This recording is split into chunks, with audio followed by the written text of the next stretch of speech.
பரஸ்பதி என்ற நாமம் கொண்டவர் பேரருள் கொண்டின் சிரசை காக்க, பெரிய குருவென்று பெயர் கொண்டவர் என் பரவும் நெற்றியை பாங்குடன் காக்க,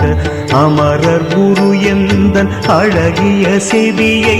அன்புடன் எந்த நாளும் காக்க, புவனம் விளைகின்ற பொருளை அளிப்பான் பொலிவு தோன்ற என் விழிகளை காக்க, சுரர்களுக்கு ஆச்சாரியன் எந்தன் சுவாசநாசியை துணிவுடன் காக்க, வேத சாகர கரையை கண்டவர் விரும்பி அமர்ந்த நாவினை காக்க, இன்று நான் உனை வேண்டுகிறேனே